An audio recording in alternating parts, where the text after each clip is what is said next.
सारा जीवन सार उन्होंने करके हम सबको दिया है। उनके सम्मान में एक बार पत्रध्वनि से उनका अभिनंदन करती हूँ। संत समाज के चरणों में मैं उनका अभिनंदन करता हूँ, प्रणाम करता हूँ। आप सभी गौभक्त हैं। बोले भागवत होना चाहिए, प्रयागराज स्नान करने जाए, लेकिन पीछे से किसी ने महाराज संतोष नहीं करते संग है।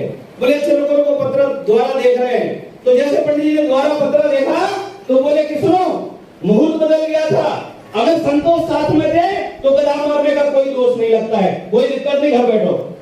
इसलिए सज्जनों, दोहरा चरित्र इस राष्ट्र की सबसे बड़ी समस्या है। चाहे वो राजनीतिक लोग हो, चाहे सामाजिक लोग हो, जब तक डबल स्टैंडर्ड में रहोगे तो कहा जाता है कि जब भी हम गुलामी से बाहर निकले हैं, उसका मुख्य हेतु गौ माता रही है।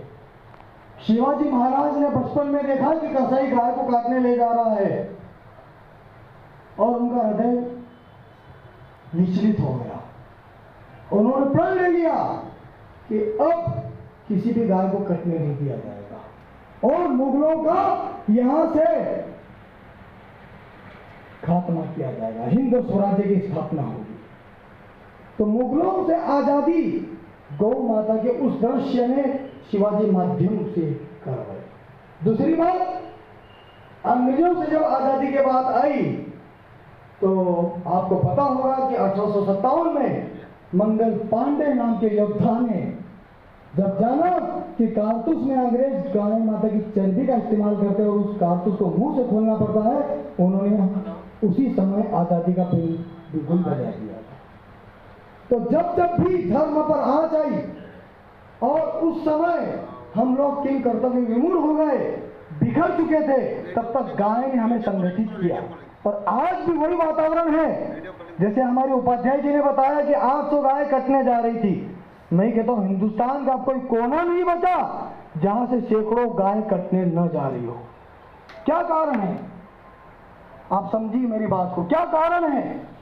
जैसे अभी आपने इन बातों पर अच्छे से गौर किया कि गोबर खरीदा जाए। हमारे गोपाल भाई साहब ने कहा कि आप उपले बनाएं, कोई नहीं खरीदेगा तो मैं खरीदूंगा। ये बहुत अच्छी बातें हैं, ये प्रोत्साहन वाली बातें हैं, मगर सरकारों को भी इस तरफ ध्यान देना पड़ेगा। ये बहुत बड़ी बात है। गौमूत्र, गोबर, ये भी खरीदा जाए। इसके अलावा जैसे कि आपने सुना होगा कि गाय ही एक प्राणी धरती पर ऐसा है जो 24 घंटे ऑक्सीजन देता है। पेड़ पौधे तो दिन में देते, रात में नहीं, मगर गाय माता ऑक्सीजन उत्सर्जन 24 घंटे करती है। और यही कारण है कि मैंने प्रैक्टिकल कराया। देखिए, मैं योग आयुर्वेद के शिविर देश भर में पिछले 25 सालों से निःशुल्क देश के कोने कोने में लगाता आया हूँ। मैंने कोरोना पर भी रिसर्च किया और ऐसे लोग जिनका ऑक्सीजन लेवल 75 से ऊपर नहीं होता था, उन लोगों को गौशालाओं में रखवाया और ईश्वर की दया से वो 8-8 दिन में बिना रेमडेसिविर लिए और दौड़ने लगे, अपने काम पे जाने लग गए। चाहे वो संगठन पटवारी संघ का हो, चाहे वो चौकीदार संघ का हो, चाहे वो पटेल संघ का हो, चाहे वो संतों का संगठन हो, चाहे वो सरकारों का संगठन हो, चाहे वो भाजपा का हो, चाहे वो कांग्रेस का हो, वो लोग कहीं न कहीं अपने उद्देश्य और विचारों को लेकर के एकजुट होकर के शासन से लड़ करके अपनी बात मनवाते हैं और उससे उनके फायदे लेते हैं, है ना। अन्यथा अनेक प्रकार के ऐसे संगठन भारतवर्ष में बने हैं। अब गौशाला के नाम पर गो सेवा को दे दें, लेकिन किसान का बेटा होने के नाते किसान अपने बेटे को तो जहर ना दे। आपके पास यदि 5 एकड़ जमीन है, 5 बीघा जमीन है, तो 1 बीघा जमीन में आप गोबर की खेती से गाय आधारित खेती करें, हल से खेती कर लें, तो वो गाय भी बच जाएगी। उसके द्वारा आपका जो बैंकों में ट्रैक्टर वैक्टर के लोन चलते रहते हैं, वो भी नहीं चलेंगे। उस यहां से खात्मा किया जाएगा, हिंद स्वराज्य की स्थापना होगी। तो मुगलों से आजादी गौ माता के उस दृश्य ने शिवाजी माध्यम से करवाई। पर गाय नहीं पालेंगे, गाय दूध देगी तब तक पालेंगे, बाकी उसको छोड़ देंगे, बाजार में ले जाएगा, चाहे कूड़ा खाए, कचरा खाए, मरे, सारी सरकार जाने और गाय जाने। हम धर्म भ्रष्ट कौन हुए?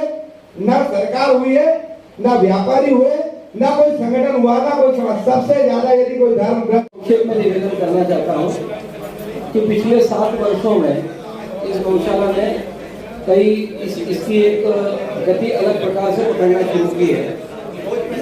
सबसे पहले अच्छे नंदी हमको मिले, उसके लिए प्रयास हुआ। उसके बाद गौ माता की व्यवस्थाएं ठीक हो, जैसे 24 घंटे गौ माता के पास जल की व्यवस्था रहे, खान पीन की व्यवस्था ठीक हो, जब बैठते उठते हैं उसकी व्यवस्था ठीक हो, इतना हम कर पाएंगे। उसके द्वारा आपका जो बैंकों में ट्रैक्टर के लोन चलते रहते हैं वो भी नहीं चलेंगे। उस अन्न से आप अपने बेटे को भोजन करा दीजिए, और जो संत महात्मा यहाँ विराजित हैं इनको वो शुद्ध भोजन करा दीजिए। मैं करीब 20 बार, ये तो फिर इन्होंने कहा तो फिर पिट लेंगे, 20 बार जेलों में जा चुका हूँ, 20 बार, और 8-8, 10-10 दिन, महीने भर वहाँ खा चुका हूँ। एक बार ज़्यादा खा ली, तो अभी फिर बंद करवाओगे तो फिर 25-50,000। तो गाय का अगर इससे मिलाते हैं, किसी तरह की बिचौली नहीं आती है, और गाय के जो भी छोटा मोटा घाव या कुछ भी है तो वो ठीक हो जाता है, और गाय की चमक शाइनिंग वगैरह है। हम सबको ये जैसे मन इनका उतावला था कि मैं ज्यादा से ज्यादा बातें कैसे बताऊं मेरे गोपालकों को। बंधुओं, इस विषय में मेरा ये मत है कि ये जो आपने अभी 10 मिनट लगाई है, बहुत दूर दूर से लोग आए हैं, आपने अध्ययन किया है, लेकिन परमात्मने प्रणतः क्लेशनाशाय गोविंदाय नमो नमः। सच्चिदानंद रूपाय विस्फोटप्रत्यादि हेतवे तापत्रय विनाशाय श्री कृष्णाय वयं नमः।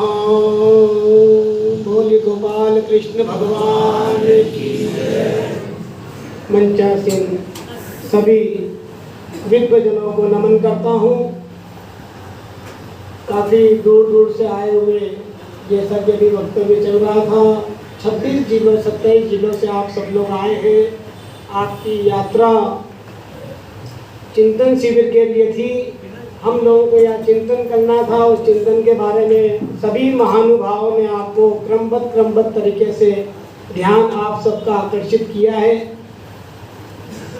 धर्मशास्त्र गावो विश्वस्य मातृ की जब उपमा देता है कि गाय पूरे अखिल विश्व की माँ है, तो निश्चित मानिए कि पूरे विश्व में हम लोग भी आते हैं और वो हमारी भी माता है। इसीलिए हम गाय को बार बार मातृ शब्द से संबोधित करते हैं। लेकिन दुर्भाग्य कहें, परम पूज्यपाद करपात्री जी महाराज का पूरा जीवन गो भक्ति में रहा। उनके जब प्राण गए तो वो भी केवल गो रक्षा के लिए गए। ऐसे परम पूज्यपाद प्रातः स्मरणीय करपात्री जी के श्री चरणों में नमन करता हूँ और अपने संवाद को प्रारंभ करता हूँ। बालक समय के हिसाब से बड़े होते हैं, लेकिन बालक का जन्म हो और वो जल्दी बड़ा हो जाए तो उसकी मैं राधे श्याम जी को बधाई देता हूँ। 3 महीने पहले एक छोटे से बालक का जन्म हुआ। उस बालक का नामकरण संस्कार जब किया गया तो गौ सेवा उत्थान समिति के नाम से उस बालक का नाम रखा गया। और ये बालक आज इतना बड़ा होकर अपने आप को परिपक्व कर रहा है, तो उन सब के लिए मैं आपको मंगलमय बधाई देता हूँ। 3 महीने पहले इस बालक का जन्म हुआ था और बालक का नामकरण संस्कार कर दिया गया। गौ सेवा उत्थान समिति, कई समितियां बनी हुई है। मैंने जब पदभार लिया था, आपको प्रसन्नता होना चाहिए कि राष्ट्रीय गौ सेवा संघ एक बहुत बड़ा परिवार है जो 26 से 27 राज्यों में लगातार काम कर रहा है। और मैंने दायित्व जब हाथ में लिया था उस समय 5 राज्य में काम करता था ये संगठन। और आज जब मैं लेख लिखता हूँ तो उसको आंध्र प्रदेश में भी पढ़ा जाता है, जम्मू कश्मीर में भी पढ़ा जाता है, और अनेक राज्यों में लोग उसको पढ़कर गो भक्ति से जुड़ते हैं। हमारे कई संगठन है, सभी लोग अपने अपने प्रकार से गौ माता की रक्षा का ये प्रकल्प चला रहे हैं। मैं सबकी प्रसन्नता व्यक्त कर दूं। सबसे बड़ी प्रसन्नता है